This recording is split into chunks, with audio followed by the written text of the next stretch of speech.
Assalamualaikum warahmatullahi wabarakatuh. Bagaimana kabar kalian hari ini anak-anak? Semoga hari ini kalian semua selalu sehat dan selalu dalam lindungan Allah Subhanahu wa taala. Amin.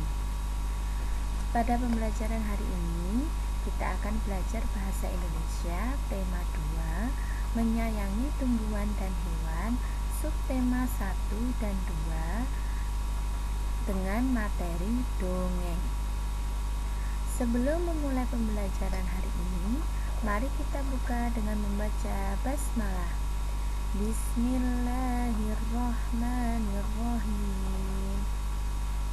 Mari anak-anak, kita simak materi tentang dongeng.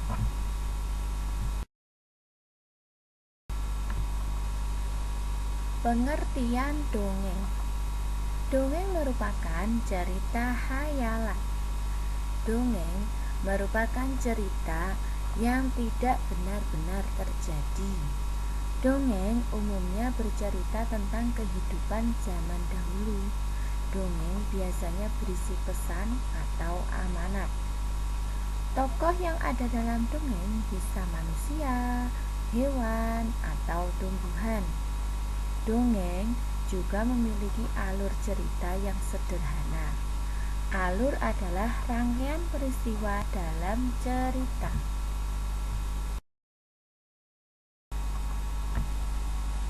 Ada jenis-jenis dongeng. 1. Mite, yaitu dongeng dengan latar belakang sejarah yang mengandung hal-hal ajaib dan dianggap suci. Biasanya tokohnya adalah dewa-dewa. 2.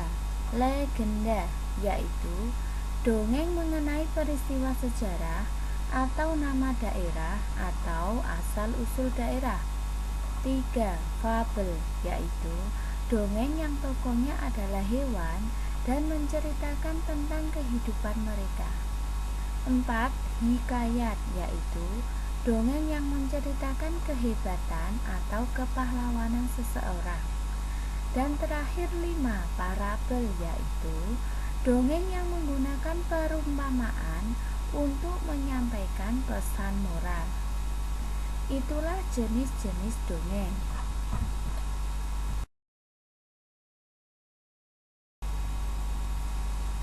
Unsur-unsur dalam dongeng. 1. Tokoh, yaitu para pelaku yang ada di dalam dongeng. 2. Latar, yaitu tempat, waktu, atau suasana dalam dongeng. 3. Watak tokoh, yaitu sifat tokoh dalam dongeng. 4. Alur, yaitu rangkaian peristiwa dalam dongeng. 5. Pesan atau amanat, yaitu pesan yang ingin disampaikan penulis dongeng kepada pembaca.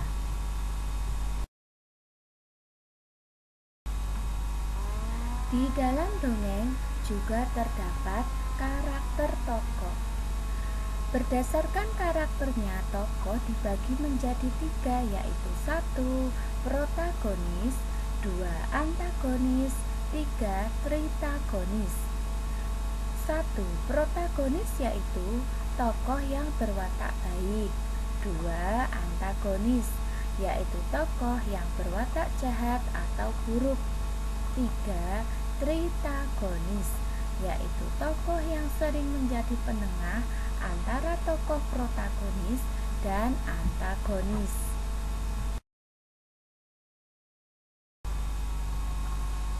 Beberapa cara menemukan karakter dalam tokoh, yaitu 1. Disampaikan secara langsung oleh pembuat dongeng. 2. Melalui percakapan antar tokoh. 3. Disampaikan oleh tokoh lain. Dan 4. Pendapat dari tokoh lain. Cara menemukan pesan dalam dongeng. 1. Baca seluruh isi cerita dongeng dengan seksama. 2. Cari isi pokok atau inti cerita dari setiap paragraf. 3. Pahami setiap isi atau inti cerita setiap paragraf. 4.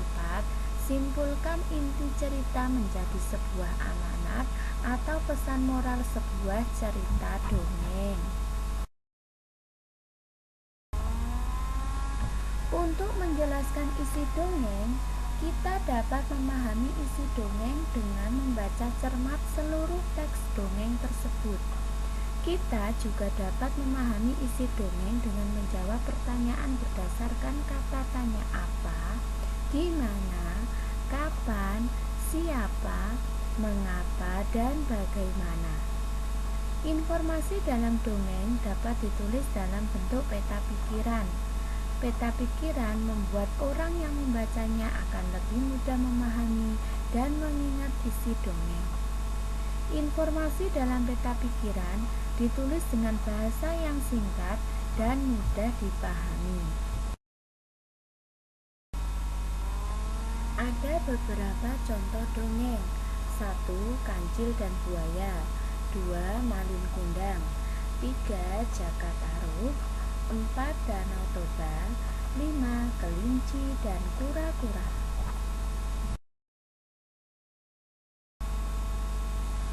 Demikian pembelajaran bahasa Indonesia hari ini. Semoga pelajaran hari ini bermanfaat bagi kita semua. Tetap semangat di rumah dan tetap patuhi protokol kesehatan. Wassalamualaikum warahmatullahi wabarakatuh.